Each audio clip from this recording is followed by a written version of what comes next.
Hello, everyone. Thank you for registering for the MSU Extension Branding and Templates webinar. Presenting today are Fran Adelaja, MSU Extension Marketing Specialist, Marianne Ryder, Graphic Artist with A&R Creative, and Becky Hulbert, Team Leader with A&R Creative. If you have any questions, you may use the Q&A feature in Zoom at the top left corner of your screen. You can post your question anytime, and we will respond to everyone at the end of our presentation. Fran will get us started by going through the MSU Extension Brand Standards Toolkit. Thank you, Becky. Hello, everyone. I'm Fran Adelaja, Marketing Specialist with MSU Extension. I'll be giving a brief presentation on the MSU Brand Standard Toolkits. Let's get started. Why do we need the Extension Brand Standards? Because it provides guidelines to faculty, staff for giving a consistent message to our audiences. The guidelines are from the MSU Brand Standards. What is a brand? It's a perception, meaning it is a combination of your perception and your experiences, what one feels, thinks, responds to when they interact with MSU Extension. So branding is how we intentionally shape that perception. What are brand elements? They are 6 key elements used on print pieces. They include excuse me, the MSU Extension word mark, the Spartan helmet, the color palette, typography, key messages, and tagline. The MSU Extension word mark. This is the official and only MSU approved word mark used on educational and promotional materials, signs, and more. The exception is the MSU Extension apparel, which we will discuss later on this presentation. The Spartan helmet. This is for use on printed materials with or without the Extension word mark. They cannot be so close that they appear conjoined or adjoined. Notice that the MSU Extension word mark is at the opposite end of the Spartan helmet on this presentation. The exception to this is the MSU apparel and signage. The color palette. The MSU primary colors are green and white.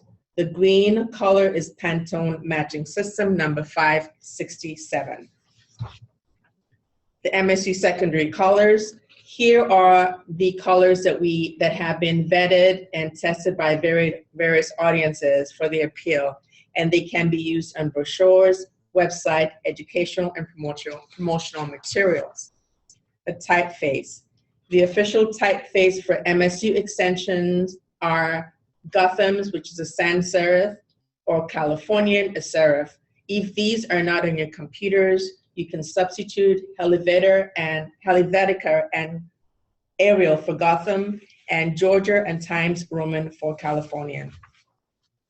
Our key messages. These are 3 key messages from the MSU brand, and they speak so well to what we do in extension.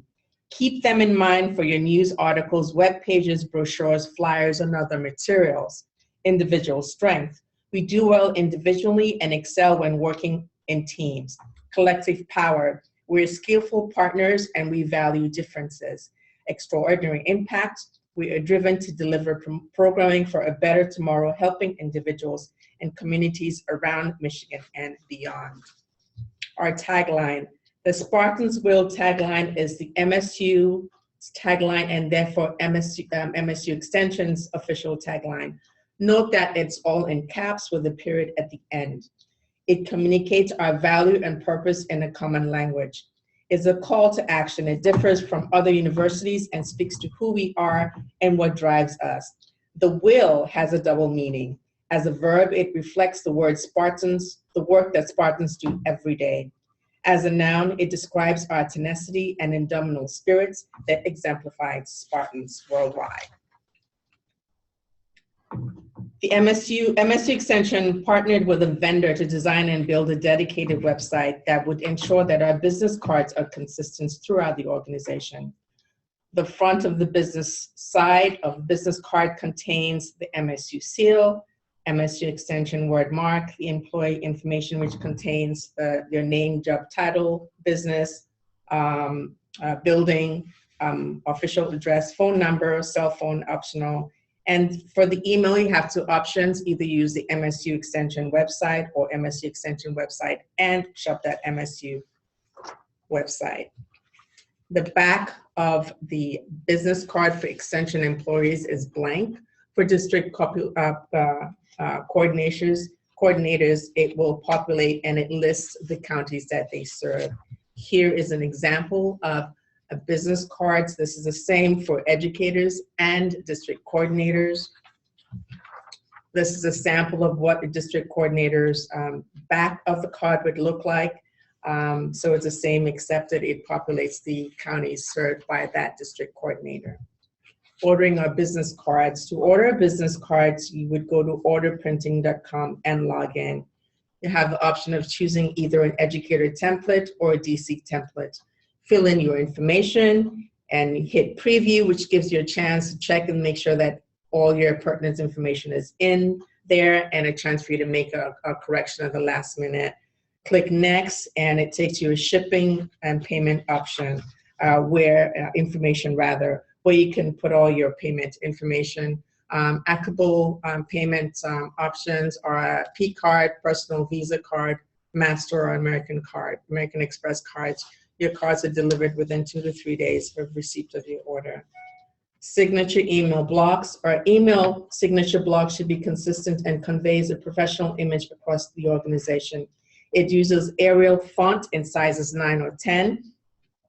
The MSU extension word mark, when applicable, the 4H Clover can be used. However, please know your audience. Know that there's some commercial internet providers that when they see those image blocks will route them to junk.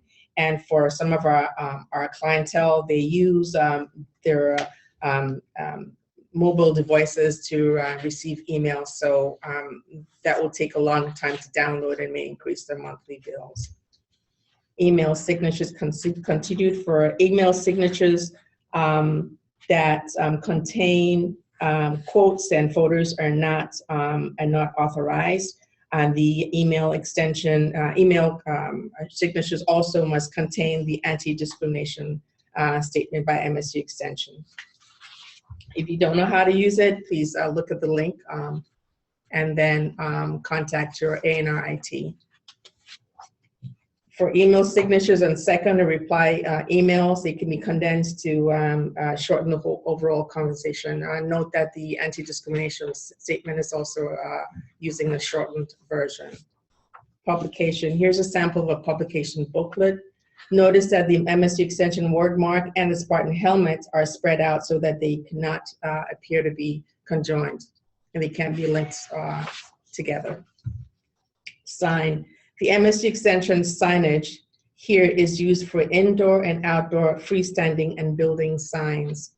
If you're moving offices or have a chance to buy a new sign, please work with your district coordinators to ensure you are using the correct signage. There's no need to go and do a wholesale change of your building signage. Apparel.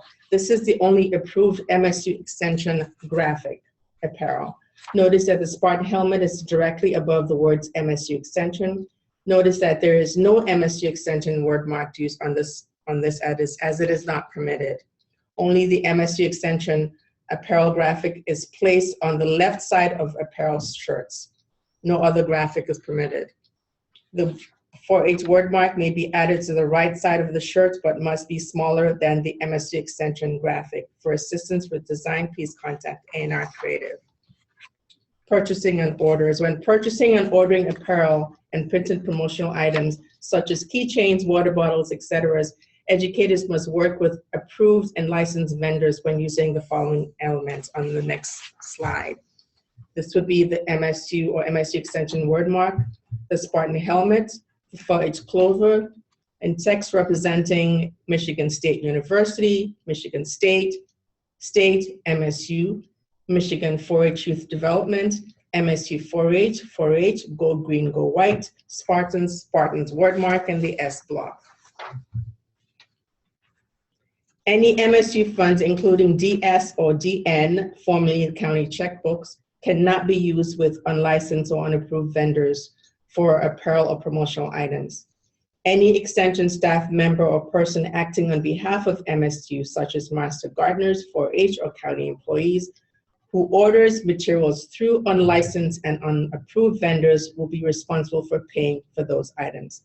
The exceptions are t-shirts created by and for 4-H clubs that individuals and families are paying for. If you don't know if your vendor is licensed, please contact me, Fran Adelaja at adelajf@msu.edu. All purchase orders, P cards, documents, and disbursement ventures related to orders that include any of the MSU Extension brand elements will be routed through Fran Adelaja for approval. Purchasing apparel, wear, promotional items, contact Fran Adelaja. Thank you. Miriam will now present tips, tools, templates for brochures and flyers. Thanks so much, Fran, for that great overview of MSU and MSU Extension branding. I'm Marion Ryder, graphic artist for A&R Creative, and I'd like to share some tips on how to use the MSU Extension templates. The new MSU Extension marketing resources include template files, a tips and tools handout, and a step-by-step tutorial handout. Where to find the MSU Extension marketing templates in SharePoint? First, look in the MSU All Staff area. Then in the Communications and Marketing area, you'll find a folder called Brochure and Flyer Templates that contains the publisher files for program and event brochures and flyers, as well as the tools and tips tutorial handouts. In order to create the MSU Extension templates, we looked at some basic staff needs for marketing programs and events. The templates use commonly available Microsoft Office software and system fonts, and incorporate the MSU and MSU Extension brand requirements into the design. They use styles to make formatting text fast and consistent. They have a clean, simple design with enough flexibility to meet the needs of a variety of marketing situations. Images are placeholders that can be swapped out or kept if desired. Instructions are included for how to make accessible PDFs in situations when marketing brochures or flyers are put on the web. The brochures and two-sided program and event flyer templates are color coordinated using the MSU brand palette. Variations are available for AABI, CYI, and 4-H, GMI, and HNI. I'd like to quickly walk through 7 basic steps for planning and building your marketing pieces. Step 1 is to build a strategy for who you want to get your information to, where they're located, and how you will distribute your information to them. Consider ways that you can strategically repurpose your information for a variety of media. For example, MSU Extent event postings, web news stories, social media. The communication manager for your institute can give you ideas and suggestions. Once your basic information has been compiled, you can adjust it to fit one of the brochures or flyer templates. Step 2, organize your written content. It's easiest to assemble your text and edit it in Word before copying it into a publisher template.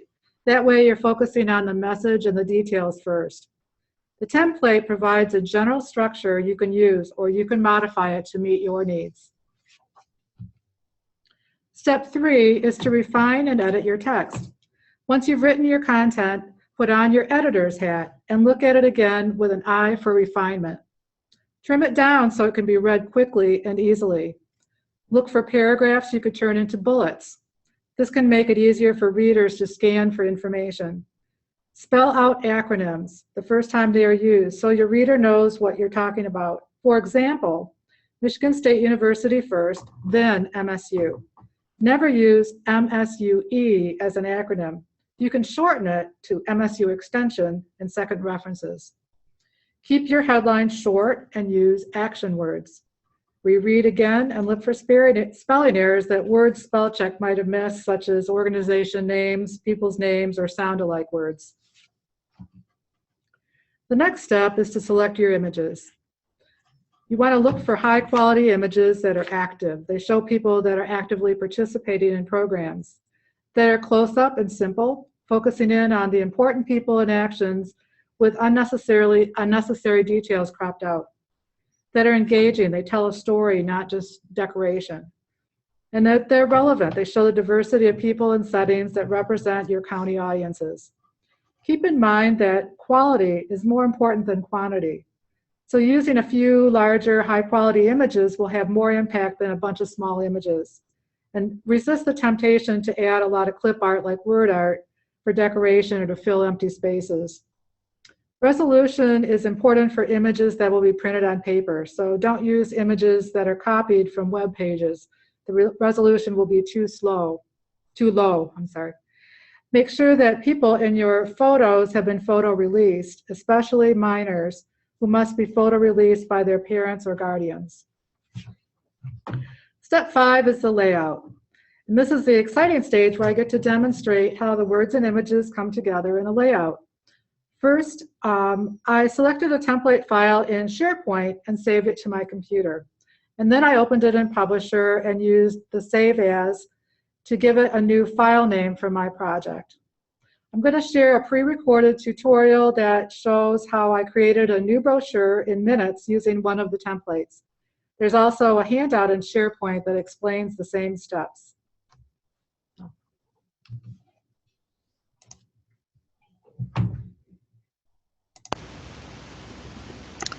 In the Publisher software on the left side of the screen, I've opened up the brochure template for H&I.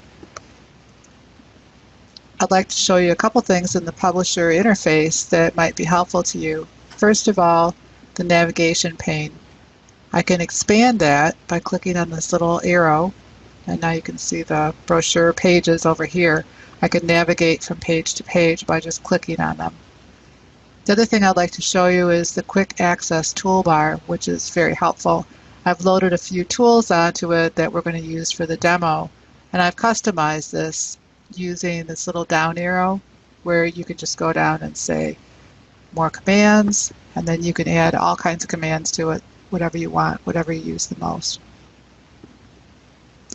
I'm going to go to my Word document, which is over on the right, and I've created all the text that I want for my brochure, and I've done it to match up with the panels of the template. So in the front panel here, I've got the title, the date, time, and location.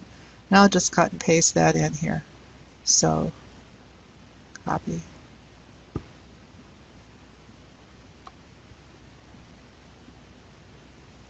And come over here. And I'm going to paste using this command, which is keep text only. And what that does is that keeps the text formatting that's in the template and just drops in the text from over here. It doesn't take the formatting from Word and copy that too. Next, I've got the date, the time, and the location.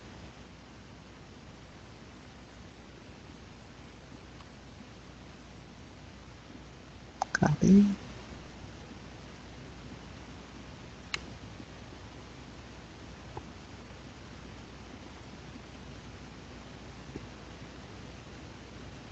The left panel, the Learn More.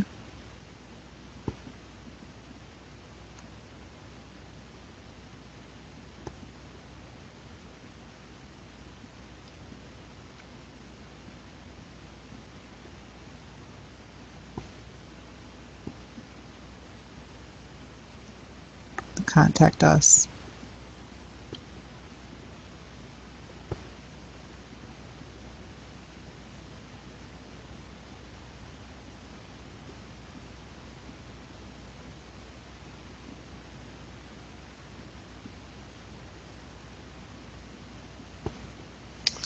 Okay, now all the text is pasted in, but it's not exactly formatted the way that I want it to be. So next I'm going to look at styles and how styles can help me do that formatting very quickly and easily for me. The template contains several preset styles that have been designed specifically for this template.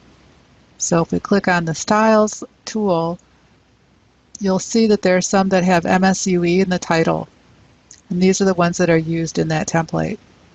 So for instance, in the title here, if I click on the title and then click on Styles, you'll notice that highlighted is MSUE title.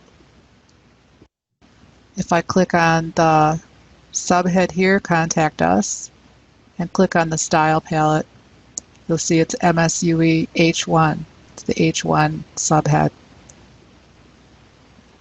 If I click on the text in this Contact Us subtext, it's MSUE body text. So the text that you brought over from Word assumed some of the styling that was in the template. You'll notice here that this is all bulleted. I don't want participants said, this first line, to be bulleted text. So let's look and see what it is in the styles first. It says that it's MSUE bullet list style. I want to change that to MSUE body text style. And you see it takes the bullet away. The other thing you'll notice that in these text boxes, there's a little ... box over here on the right.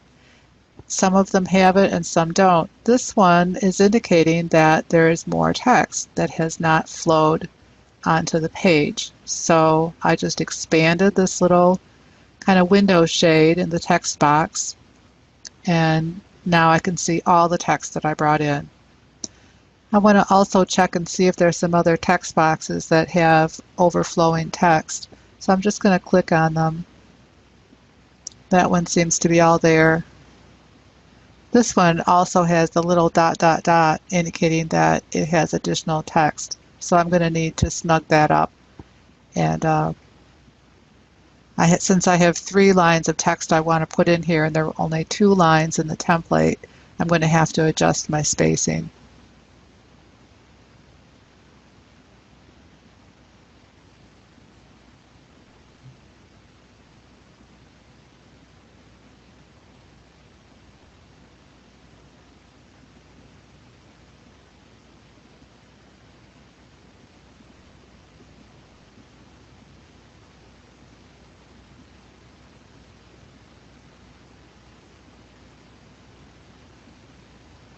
And I'll just bring this up a little bit to fit.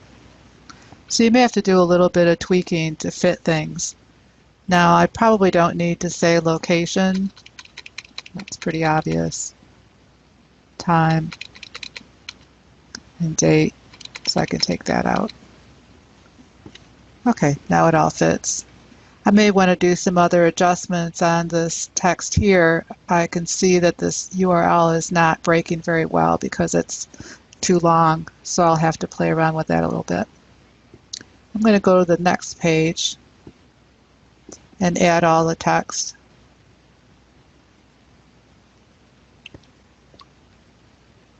Program and event title goes here.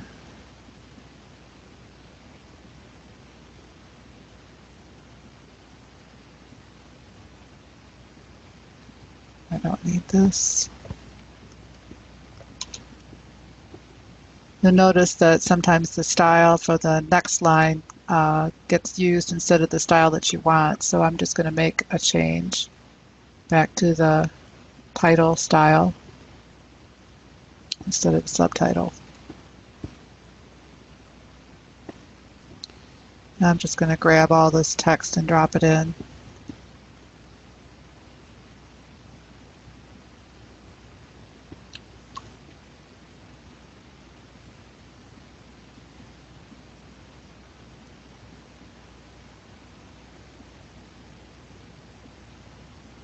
It assumed the body text style, so all I need to do is go in and just give the subheads a style, each one.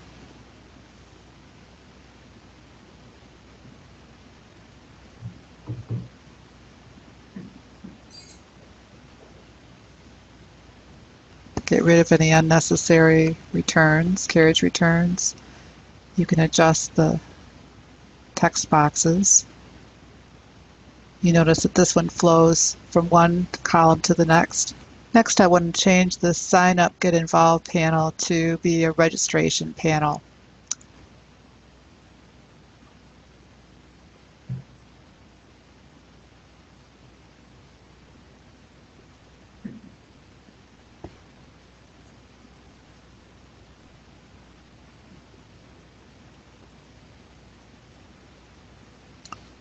Okay, my text is all in. I'll do a little bit more formatting here on the date, the time, and do a little bit of local formatting. Local formatting is using the bold, italics, underline tools instead of using styles.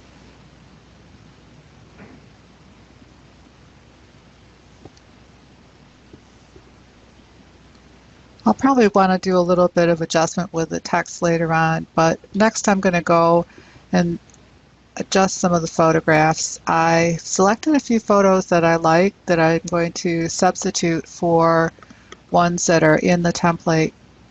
That's pretty easy to do. First of all, this one, I'm going to switch this one out for a different photo. I just click on the photo, right click, change picture, and then navigate to where I've got my photos. And I think I want to use this one here of Dad with a toddler.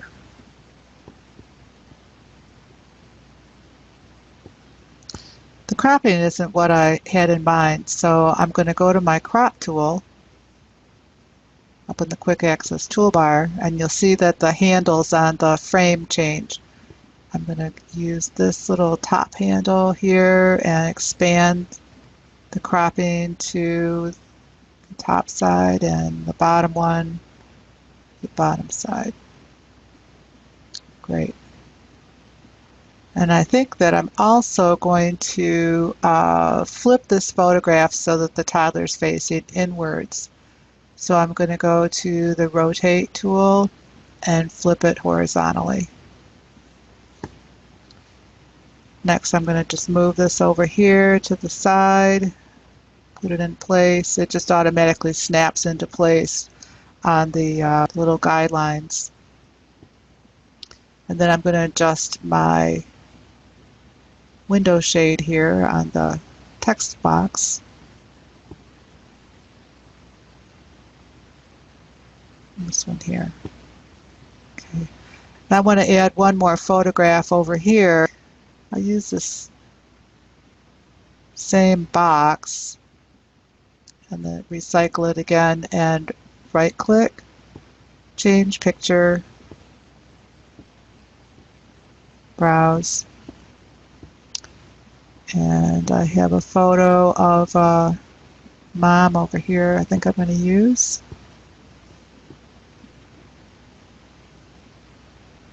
Great.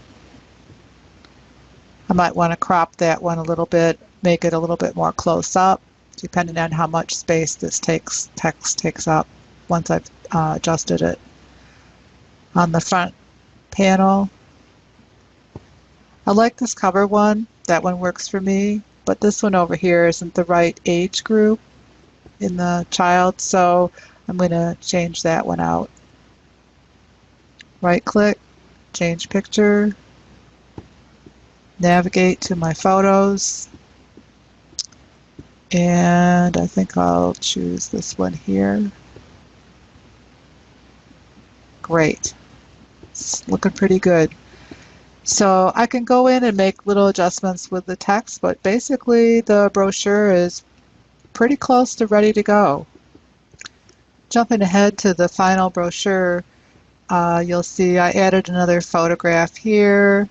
Made this one a little bit more close up because it's a little bit more interesting that way. Made a few text adjustments on the register panel. The front panel looks pretty much the same, except I changed this photograph here, made some adjustments to the contact text, but pretty quick, pretty easy. Okay, so I'm going to just recap really quickly the layout steps in the demo. So first, we customized the publisher workspace with frequently used tools, the page navigation pane and the quick access toolbar. Then we copied and pasted text from Word to Publisher. We used the MSUE styles to format headlines, subheads, body, and bullets. We adjusted the text boxes until all the text fit. And then we swapped the images using the right-click Change Image tool, and then cropped and resized as needed by double-clicking on the image to get the image editing tools. So step 6, proofing. Once your design is completed, take one more critical look. Make sure all the sample text from the template has been replaced or removed. Also, double-check the larger type for errors. Usually headlines, captions, or graphics are common places where spelling errors will hide out. Ask somebody who isn't familiar with the content if they would review it. Step 6, if it's going to be placed on the web as a PDF, you're going to need to make your brochure or your flyer accessible. MSU requires all materials that are posted on MSU websites, which includes the MSU Extension website, to meet accessibility standards. You can learn more about MSU accessibility policy at webaccess.msu.edu. The MSU Extension templates are structured to produce accessible PDFs if you follow a few basic steps. Next, I'm going to show a quick video tutorial that demonstrates just how to do this.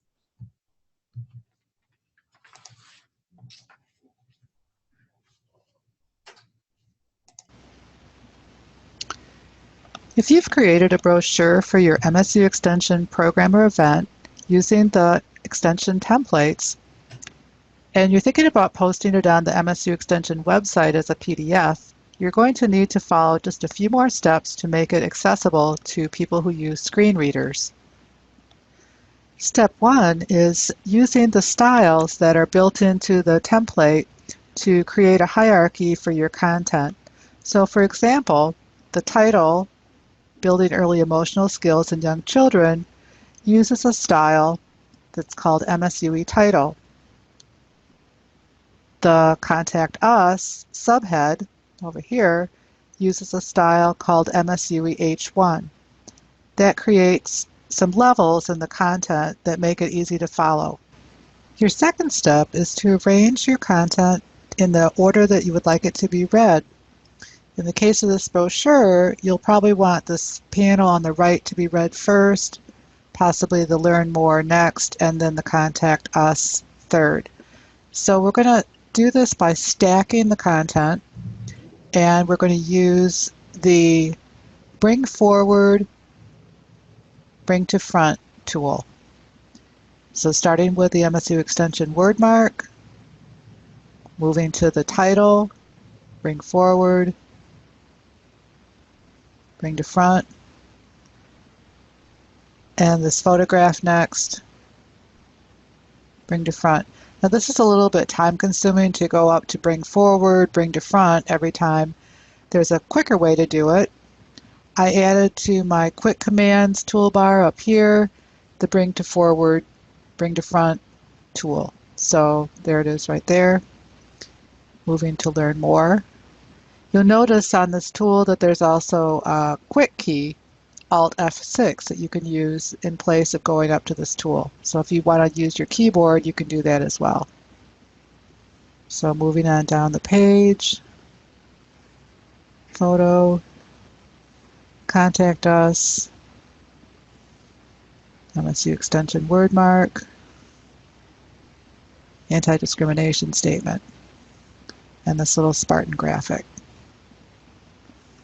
And this side's done. You can move on then to the next page. The third step is to create some alternative text for the images on the page. The first image would be this MSU Extension word mark. So we're going to right-click on that image, Format Picture, and up here on the top right, you're going to see a tab called Alt Text. Click on that, and you'll see that I've already put in the text for this Michigan State University word mark. Okay. The next thing on the page is this photograph of the father and the child, and we're going to right-click on that, Format Picture, Alt Text, and I've entered in some description, father and son playing.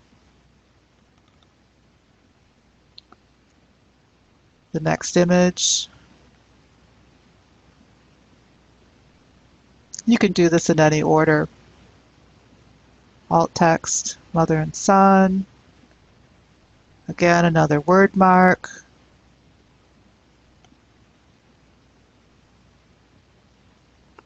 And this little Spartan helmet. Don't forget the small graphic elements. So this is helmet graphic, and so on. So for each item that is a picture or an image on your page, you'll need to do that, adding the alt text.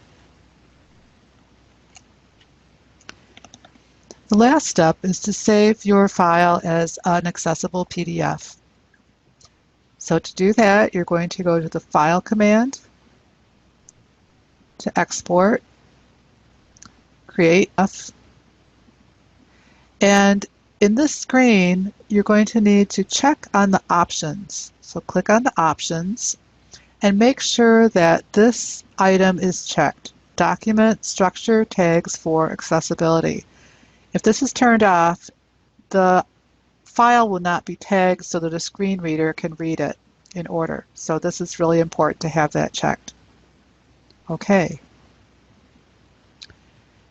And then I'll save this.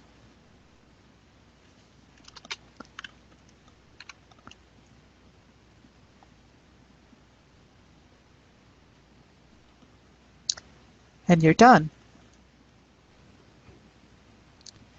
If you have access to the Adobe Acrobat Professional software, you can do a little bit more accessibility checking. There's a tool on the right side of the screen here called Accessibility, and we're going to look at the reading order first. You'll notice that we have some things in the order that are called figure decorative graphics. Those are items that we don't want to be read, and we're going to make a little change here. I'm going to click on first this figure at the top, this purple box, and I can set that to be not read by checking background. So it deletes it from the reading order. Same thing down here, we've got a little green box that says figure decorative graphic. I'm going to do the same thing and make it a background item. And this one here, this green box, I'll do the same thing, background. And last, this one here, background. So those are now deleted from the reading order. That leaves us with the things that are important. The extension word mark first, then the title, the figure, the date, moving over to learn more, figure, contact us, figure, non-discrimination statement, and the Spartan helmet.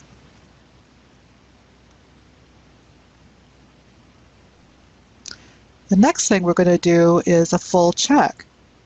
And this is going to tell us if we have any errors that can cause a problem with the accessibility.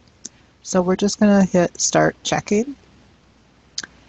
And I can see here that I've got a problem with alternative text. So I'm going to click on this little button here, and it says Figures Alternative Text Failed.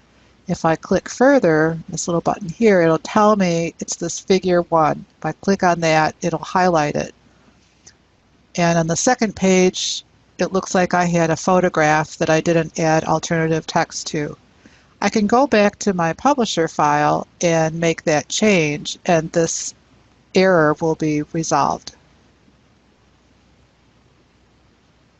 I can also change it in the Acrobat Professional software, but it's best to make that change in your actual document, your publisher original file, so that in case you make another PDF, you won't have that error again. Going up to this document that's highlighted here, it's telling me that I need to check the reading order. It's a manual check. We already did that, so that's good. The next thing is title. Publisher has the title embedded in it. The actual template file has the title, but it's not recognized until you right-click and fix and then Acrobat fixes that and gives the title to the document. The next thing is color contrast, and it says manual check. The template was designed with good color contrast, so you don't need to worry about that unless you're changing colors, say in this headline.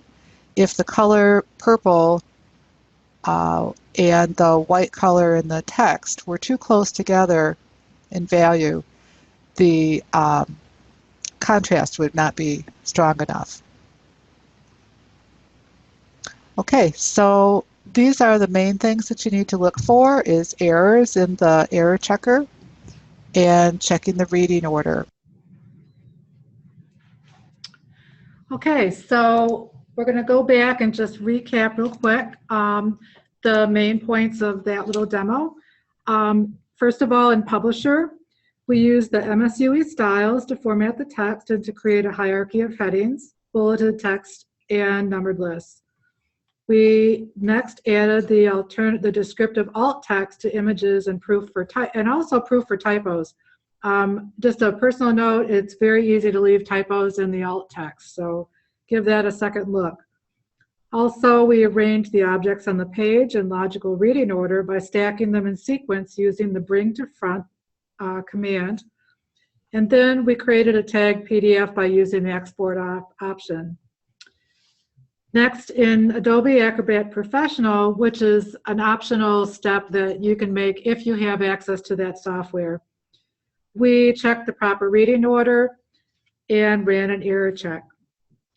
If you're interested in Acrobat Pro, you can get it from the MSU Computer Store. It runs about $100 for the media and the license. Okay, so next, Becky Hulbert is going to talk about what the A&R Creative team can do for you. Thank you, Marian. Hi, I'm Becky Hulbert with A&R Creative. We provide professional editing and graphic design services for the College of Agriculture and Natural Resources, MSU Extension, and Ag Bio Research. We are located in Morrow Hall of Agriculture here on campus. Our mission at A&R Creative to unite your ideas with our proven communications expertise to effectively tell your story. I want to thank Marian for that great presentation and for those amazing video tutorials. I really hope that everybody will take the time to check them out, to use them, tell your friends, your colleagues, your staff that these resources are here for you. We think that they're great, and the templates that Marian introduced are meant to be used for projects that have a shorter shelf life and quick turnaround. So when you have a high visibility piece, please work with your communications manager to determine when you need professional editing and graphic design services and when one of these templates will suffice. The services we offer at A&R Creative are project consulting and management, professional editing, graphic design, and print purchasing and publishing guidance. We're going to take a little closer look at editing and design to see what these services offer you. Here's a list of things our editing team, Patty Adams, Rebecca McKee, and Leslie Johnson will do. Probably the biggest value our editors provide is to analyze our author's writing to make sure it's complete and that it will make sense to readers. They point out items that may cause problems for their audiences and ask lots of questions, like who is the intended audience? Is all the information there that is needed for the reader to implement instructions? What are the sources that need to be cited in order to demonstrate the research base of MSU Extension programs? For youth curriculum, are instructions complete and understandable to volunteers who are not familiar with teaching a topic? Our editors share the same goal as our authors, to produce high-quality materials that communicate as clearly and effectively as possible. Most importantly, our editors help authors produce material that reflect MSU Extension's commitment to serving all of Michigan's residents. An editor will flag potential issues with copyright, plagiarism, and permissions, but it's the author's responsibility to obtain permissions where necessary. Using another person's or organization's work without appropriate citations, and in some cases, written permission to do so, is plagiarism. If authors aren't sure whether they need to ask permission, they can consult Amy Blair, copyright librarian at the MSU Library.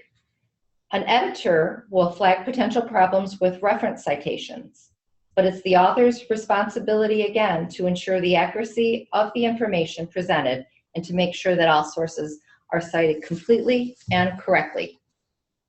Our professional design staff can help make your projects beautiful, structured so they are easy to read, audience-friendly, MSU brand compliant, reproduction ready, and accessible. In addition to Alicia Burnell and Marion Ryder, we are fortunate to have talented students who help with design projects, as well as help make documents accessible for the web. I'd like to share a few examples of projects from the past year. All of these are a result of A&R Creative's teamwork. Whether it's marketing materials for the College of Agriculture and Natural Resources, MSU Extension, Ag Bio Research, or other campus entities, the MSU brand applies. Our staff are MSU brand certified, so you will see consistency of editing and design style through all of our work. We can help you get the word out about your events and programs through brochures, flyers, banners, posters, web ads, mailers, print ads, and so on. We can also assist with your print purchasing needs, working with MSU-approved vendors who can provide a variety of printing format options, including books, banner stands, and large format printing. We work with departments and institutes to help tell the story of their work to funders and decision makers. We can help provide added value to data through information graphics that are visually memorable as well as accurate. Educators need to provide accurate, timely, and understandable information in formats that can best reach a wide variety of audiences. Editing and design for MSU Extension bulletins has been an important service our team has provided for many years. Educational bulletins continue to be in demand and can be provided in multiple formats, delivered on paper, as accessible PDFs, and as full-text web-based information. In summary, from books to bookmarks, we can help with your projects, both big and small. If you're considering writing a bulletin, curriculum, manual, or other new publication, please contact me directly during the project planning phase to discuss your project and to ensure you have the appropriate author materials during the writing stage. If you are seeking grant funding, contact Ann Smith, Grants and Research Administrator for MSU Extension, prior to beginning. This workflow model outlines the 5 steps during the production process. When your project is ready for production, go to anrcom.msu.edu and download a project request form. Complete the information requested and email it following the instructions on the form.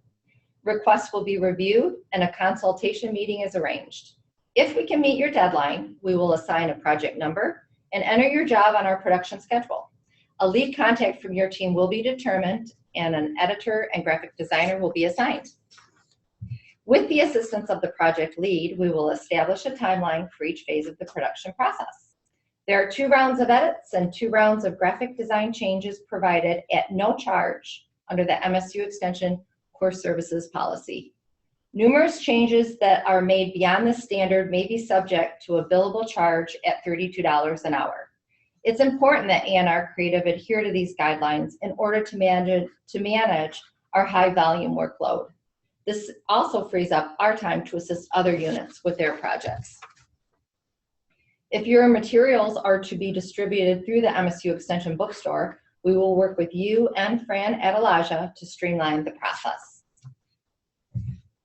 Upon project completion, I will send an invoice to the lead contact. If your project was funded through a grant, we will process the appropriate internal billing. If your project is covered under core services, I will send the lead contact and your institute director a copy of the invoice that reflects a 0 balance and the time our unit contributed towards the production of your materials. At the end, production files, correspondence, purchasing records, and other relevant information are archived for future reference. If anyone has any questions for Fran, Marianne, or I, we have the remainder of our time to respond to those questions.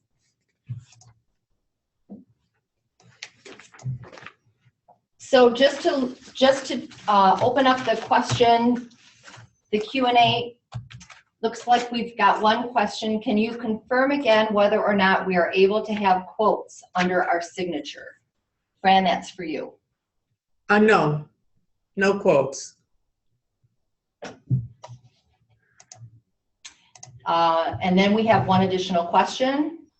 It would be helpful to send everyone the email signatures as required via email, along with having the fonts preset up in the presentation template, as well as a preset brochure. Additionally, how do we set up the MSU one, etc., that we see on Marianne's computer? So I think there's a couple of pieces in there. So the first one would be something that Fran could speak to. And I do believe, Fran, that we've got that information right in the Brand Standards Toolkit. Is that correct? Yes, and that's located on the OD site. So on the OD site, which is part of the organizational development for MSU Extension. So it's under Communications and Marketing. And under that, you'll see information on the email signature. We could also send at some point, an email to the participants, because we'll be sending something out, and we can attach that as well. I'll address the second question about the fonts. The fonts that we use in the templates and in the PowerPoint are the alternative fonts that Fran mentioned to the Gotham and the Californian.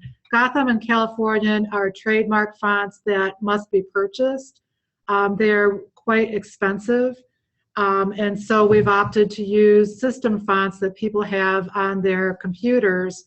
And that would be the Arial or Helvetica font. It's used on both the templates and the PowerPoint.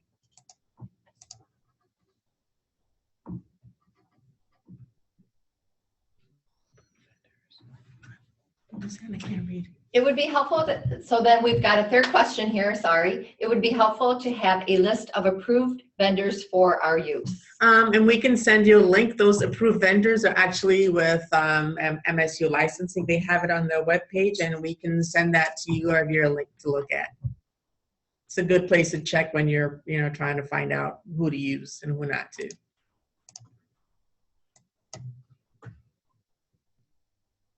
So another question, can we add credentials to our business cards? I'm sorry, I can't see that list. CFLE or CHRS.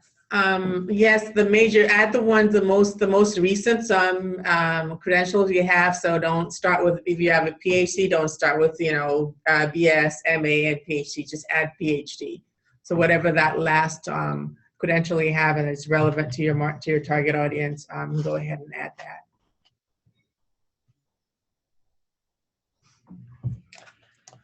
And I don't have any other questions that are in the Q&A at this time. So unless somebody has something that they want to send, we will follow up with a link to the recorded webinar when we're done.